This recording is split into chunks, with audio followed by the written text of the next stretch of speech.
Welcome. This is the Flux Sub, the 2000 AD first look subscriber unbagging, where I, Comic Book Sam, take a copy of 2000 AD, the subscriber copy that I get sometime in the week. This week, it's a Saturday. Open it up, have a look at it, tell you what I think. Lots of spoilers, lots of opinions, lots of great fun. So this week we've got PROG 2252. Got it here. Lovely, lovely. But before we start on the Flux Sub, I've got a new feature for you, and that is Sam Recommends. I'll be getting a copy of a comic book, a graphic novel, something that tangentially links to 2000 AD, and I'll be talking about it. And this week, to start off, I have Punisher Max. Punisher Max #1.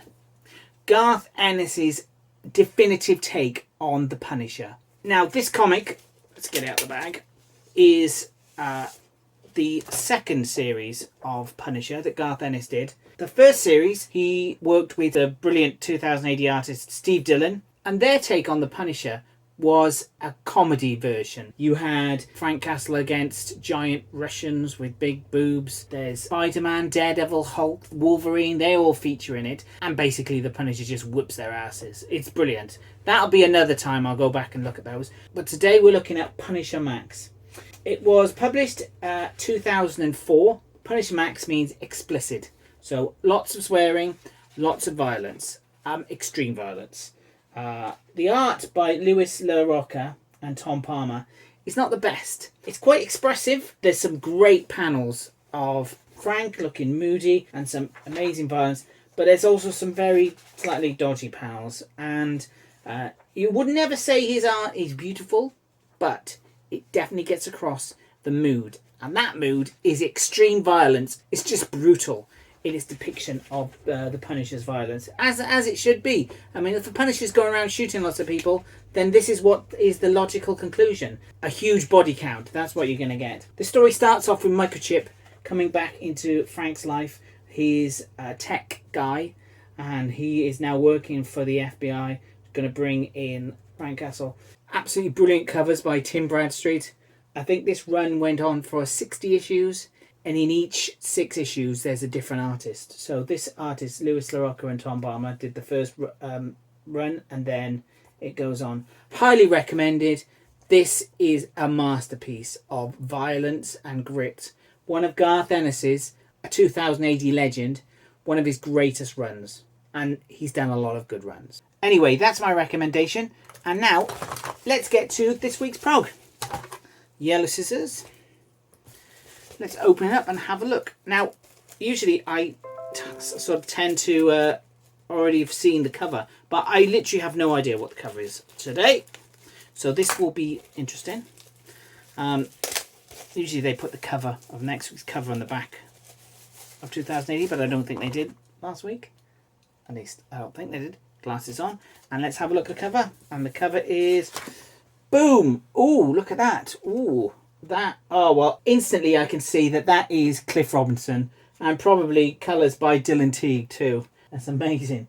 Robot's got Dread. Maitland's there on a submerged car watching over. Let's just check, am I right? Oh yes, Cliff Robinson and Dylan Teague. Brilliant. Let's have a look inside the PROG. Right, PROG 2252. Now before we get into it, just remember to like this video and subscribe. It really helps, guys. Thank you very much. Okay, let's, as always, read the damage report. Damage report, Journal of the Plague Years, week 69. Snarf. Just when it looks like the end for the command module droids, now so corroded, flakes of rust drift through the air like attack ships on fire on the shoulder of Orion. A glimmer of hope flickers in the horizon. TMO has secured a trade deal that would mean that lube can be shipped to Earth in less than a week. The catch, it's been sourced from the Zagairan Empire. Okay, Thug in his nerve center talking about the new Monster Fun comic. And of course, Droid Life, again, not funny. Judge Dredd, The Hard Way, Part 3. So the bomb that went off at the end of last PROG has caused a giant tidal wave rushing through Black Atlantic Tunnel, killing lots of people. Black Atlantic Mutie Shark's gonna eat my The word face doesn't end with an E. How are you supposed to read that? Facey. My face.